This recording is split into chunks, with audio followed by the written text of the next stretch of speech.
Habari Africa, mimi ni King, nina furaha kukutana na wewe. Asante kwa kutazama King Said So. Ladies and gentlemen, there's a lot of news to report. I tried to put them in one video, but I can't. I must make another video today. I want to talk about Kunene versus the EFF, or the EFF versus Kunene. The EFF is saying they want to take Kunene to the human rights courts because of the statements that he has made that, you know, these illegal miners must be hanged, must be executed, and all of those big words that he used. Kunene is not worried about that. He still stands on his words. He still says that the EFF wants to protect, you know, these illegal foreigners, and the EFF does not care about South Africans. So there is an argument that is being made by both parties. The EFF has released a statement to say they are intending to take this man to the human rights courts. Talking about this issue of Africa, Botswana teachers have went to their government and said, listen, we don't want you guys to give foreigners permits to teach in our schools anymore. And we want 80% of the teachers in the private schools must be Tswana speaking teachers. Hey, Botswana, it's terrible then. They are very serious. So the same thing happens in South Africa, and many countries have got the same problem, whether in the health sector, in the teaching sector, in the engineering sector, even in the IT sector, where people are coming from other countries and they come and take the jobs there, and there's citizens of that country that are saying, but I can do this job, I'm qualified. So the same thing is happening in Botswana. We have to discuss that. I'm very happy to see the Zimbabwean gentleman finally standing up against Ernest Mnangagwa and saying, listen, this man cannot, because Ernest Mnangagwa wants to make a ruling or make a law that he can rule in government forever. So he wants to extend his term in government because this is supposed to be his last 2 years there, but he wants to extend it to say that he can be the president one more time. He's old, he's something like 82 years old. He still wants to be Zimbabwe. Hey, let's talk about that and much more.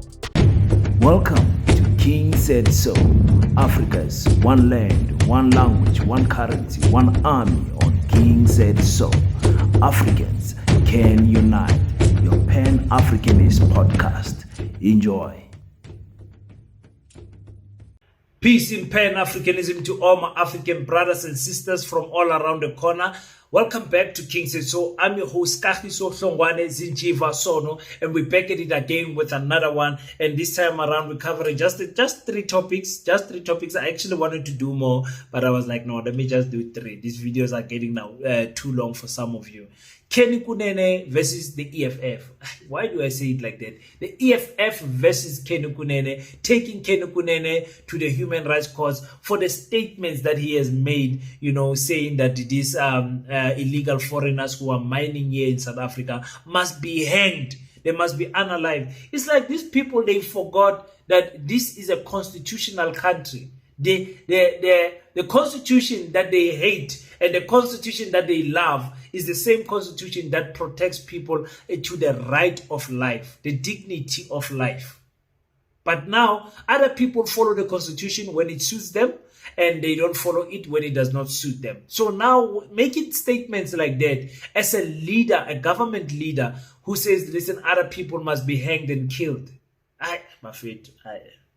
But Kunene has responded, not afraid of the EFF, calling Julius Malema, Julius Mamina, and all of those things. This is the type of politics that we have in South Africa. One.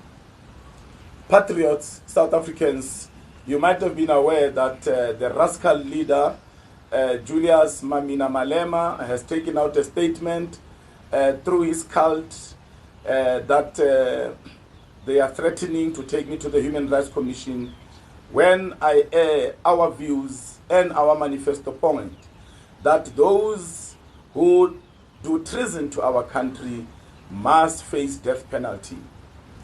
I am not fazed by the actions of Malema. He has showed in many times, on many occasions, that he is a lover of illegal foreigners. He is a lover of illegal foreigners. He protects illegal foreigners. These illegal foreigners who are mining our gold underground illegally, when they come out of the underground like rats, they go and rape young South Africans, they rob South Africans, they kill and murder South Africans. We saw in the West End when they raped young girls who were trying to make a living. This Mamina Malema was nowhere to be seen. So we are not faced as a patriotic alliance. Our stance is very clear that all illegal foreigners must be mass deported, abahambe, and our position is very clear. Illegal foreigners who steal the wealth of this country will be hanged. Death penalties by injection or hanging, but those will be hanged. We choose to hang them unapologetically when we are in power. This wealth belongs to South Africans to pay for free education, to increase the payouts of pensioners, and to build this country and its infrastructure. So we know that Malema is an enemy of South Africans. He hates South Africans. We love South Africans and we put them first. Salute on Baizani. Abahambe! Let me start with the argument of Kunene, of which, again, let me remind other people who are not from South Africa. This, what Kunene says, a lot of South Africans fall under that side. You will see them on the comment section. You will see them on the comment section say, you know what, King, I agree with Kunene. These people must be killed. These people must be hanged. You know what the minister in the presidential office said? They must be smoked out. So it is something that many South Africans believe.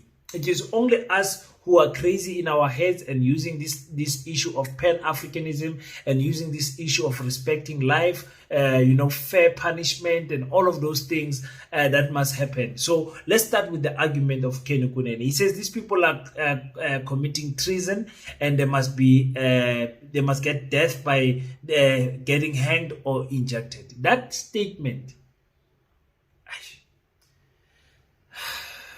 again, ladies and gentlemen, when the Patriotic Alliance is moved to a mass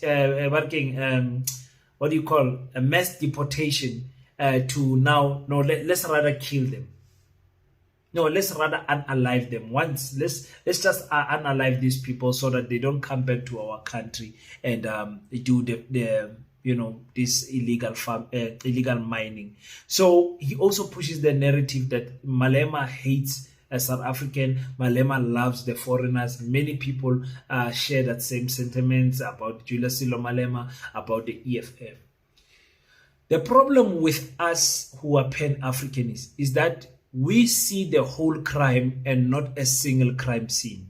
Let me finish this point with Kunene. He says these people, when they come out of the hole, they commit crime. We saw them, I think it's still in Stelfontein, where they raped children that was making a video and all of that. They commit murder, they steal, they go into communities and harass. And I know that sounds like it's all of them. We all know it's not all of them. It's a few of them that have got that criminal element. But that criminal element is there. And once South Africans experience that criminal element, they no longer want anyone. You can be one Zambian that stole something. If they catch that Zambian, everybody from Zambia is they steal. If they catch one drug on you, everybody from Nigeria are drug dealers. If they catch you in the hole, everybody from Lesotho and Mozambique are zamazamas. That is how South Africans think, unfortunately.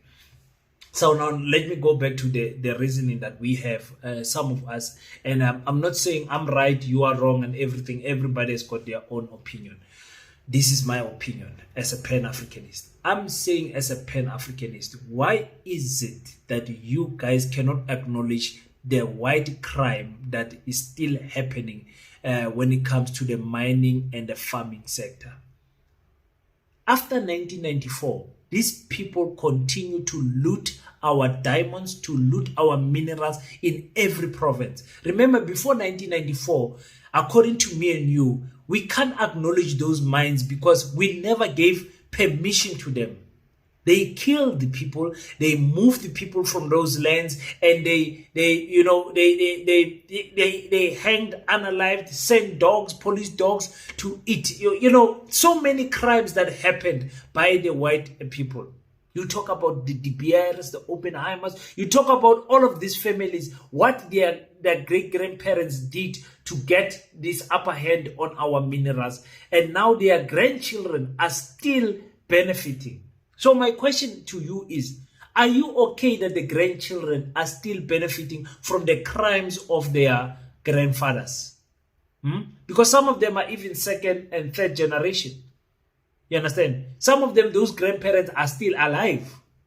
You know, so that's the question I'm asking South Africans. Why is it when we are angry at the Lesotho and the Zambians and the Zimbabweans, why can't we transfer that same anger when we come to talking about the issue of land and our minerals in South Africa? Why can't we? King, that thing is long time ago. It happened. Stelfontein next week would have happened a long time ago. In fact, now we can say it happened last year. How long time ago are you forgiving? 20 years ago, the crime that happened 20 years, you don't forgive it, but the one that happened 30 years, that's my argument, man. I'm like, black people, yes, let's be angry at these illegal miners, artisans, but let's also be angry at these ones. And when we are angry at these ones, let's show the same anger to say, yes, you have a grape farm. Yes, you've got a farm that's producing maize meal. But just remember that this farm was stolen. It's not yours. At the end of the day, you came here without land. You came here with weapons. You raped and killed our ancestors. And that is how you got this land. At the end of the day, it goes back to that. Tina, we go back to that. When you stop in 1994 and you don't see 1993 when Chris Hani was unalived. You don't see all of those things. You stop at 1994. Some of you even stop at 2010 in the World Cup because you are not concerned about the white crime. You're concerned about the black crime. That's why I continuously say, why is it up to today we have not seen police take their vans and go to farms where we know for sure South Africans are not working in big numbers. There are foreigners that are there that are working there, and we are quite sure some of them are not documented. But the police don't go and challenge the white farmers. They don't. They can challenge the Pakistanis, they can challenge the Chinese, they can challenge all of those people, but they don't go to the farms. They must come to us. We'll point to them where these farms are. But they're not going to do that. So it's crazy for me to see that that is happening. But you guys will tell me that is just my humble opinion. People, I'm not saying I'm right, I'm wrong. That's just how I see things. I might be wrong. But you will tell me on the comment section if you agree with the EFF saying that those statements are, statements that are against our constitution to unalive people. South Africa does not have a death penalty, and the EFF is actually saying on their statement, if you read it, I didn't read it for you guys, sorry. They're saying it means that the Patriotic Alliance is looking for government power so that they can break the constitution and the human rights and everything so that they can unalive people. Botswana teachers are striking and they are saying no foreigner must have a working permit or a teaching permit in Botswana. Well, greetings. I'm Taban Thomas Kopelo, the national convener for Botswana Temporary and Unemployed Teachers. So, particularly, we came here this morning to petition the Minister of Labour and Home Affairs, Raiswa Ramaphosa, on 3 issues.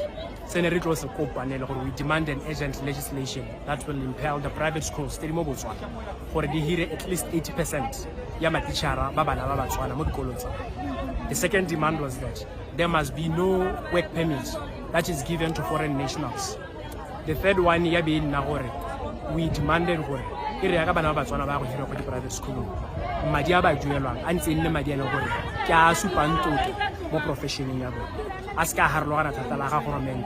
There must be an oversight. The private schools now, the minister has said, as of December last year, as government and as a minister, work permit if you are any foreign teacher because and he has also made a request to to the Ministry of Education for the foreigners those certificates they can actually teach, and they're actually teachers.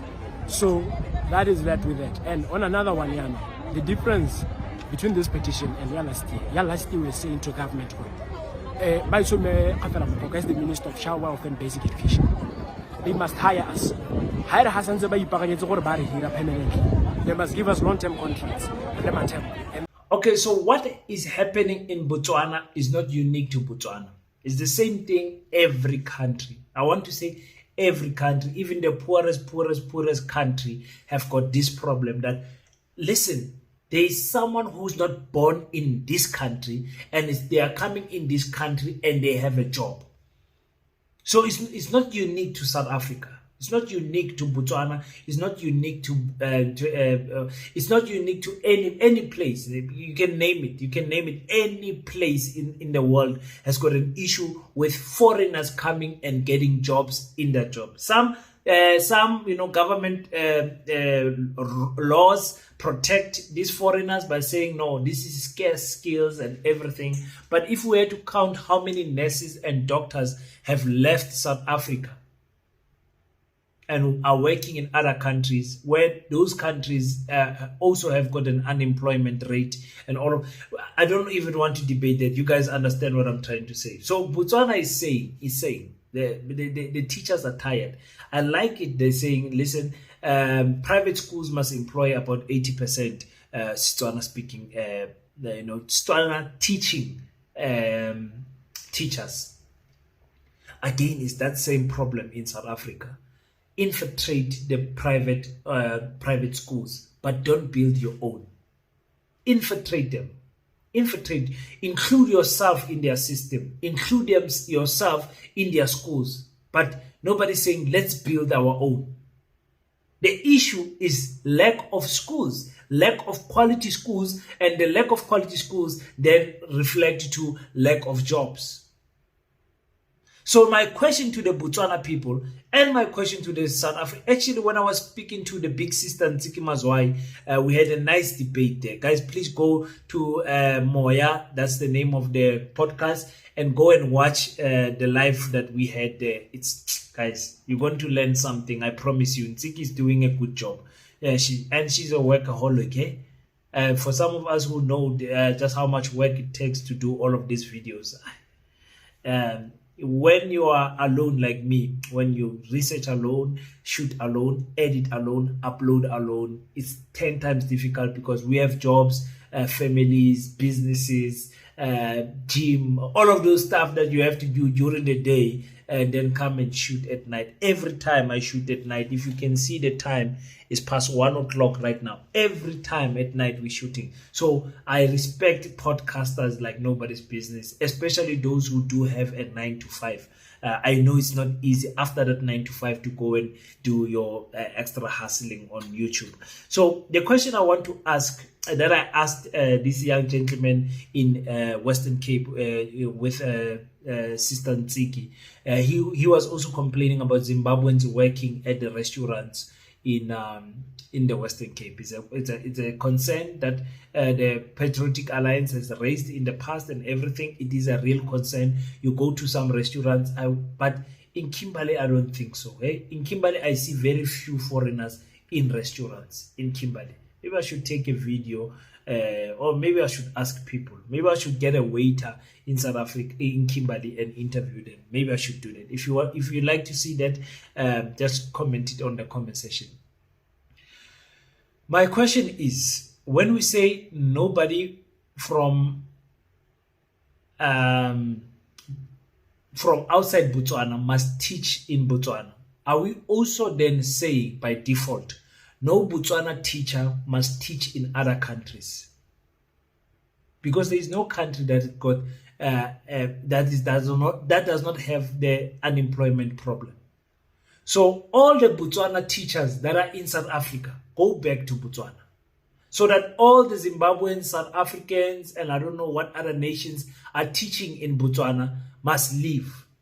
And let's see if you are going to get enough jobs for all the teachers of Botswana, born in Botswana, when the others come from other countries? It's the same thing I ask in South Africans. When you say no foreigner must work in South Africa, are you saying no South African must work overseas also? Whether it's in Europe or it's here in Africa, anywhere. Because there are South African teachers teaching in Lesotho. There are South African teachers teaching in Mozambique. There are South African nurses working in other countries. Everywhere. Doctors, everything. Police, everywhere, man. Everywhere. Well, not maybe not police, because you know the police department is a different one. But I'm just saying there are South Africans that are doing this those jobs, and even normal jobs. Are we saying all the South Africans working overseas, if you're not doing a scarce skill, like you're a specialized doctor in something, all of you come back to South Africa and let's chase all of the foreigners? That will solve the unemployment problem in South Africa. Is that what we are saying, my people? Tell me.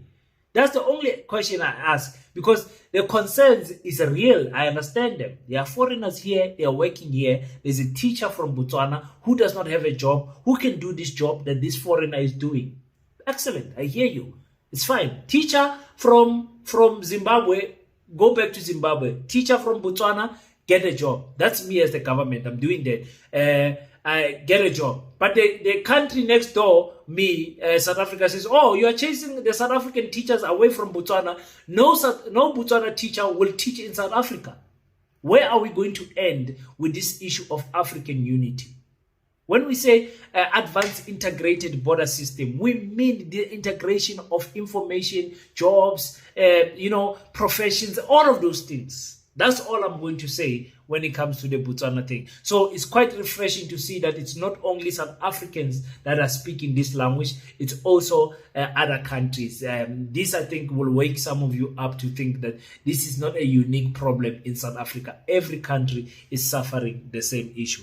Let me talk about Zimbabwe, because I was very happy to see the gentlemen in Zimbabwe protesting. There were a few of them, but the message was brought in clear. In fact, we can just watch this short clip together.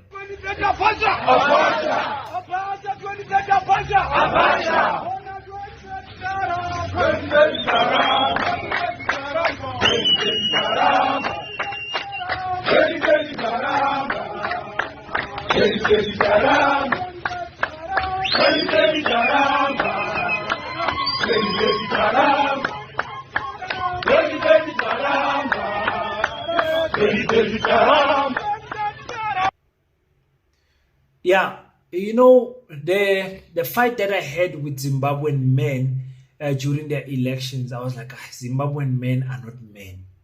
They don't stand up for their country. They don't fight. They fear, because the prison in Zimbabwe is not nice like in South Africa. If you get taken to prison in Zimbabwe and they lock you in there and they throw away the key, yeah, to survive there is difficult. So Zimbabweans fear prison. Zimbabwean fear openly challenging Ernest Mnangagwa. So when you see brave men doing what this group are doing, you must understand that Zimbabweans are tired, heartful. You understand? Ernest Mnangagwa is 82 years old. The man is old. The man is old. He wants to put in a law where he can continue to become the president for another term, or another 2 terms, or whatever, as long as the people vote him in, he wants to stay there. Because ZANU-PF is not going to lose an election in Zimbabwe anytime soon. They are not like the ANC. There is no free, fair elections in Zimbabwe. No such thing. No such thing. So, during the elections when I was covering them, they will purposely not send ballot papers or to certain regions where the opposition is strong and send.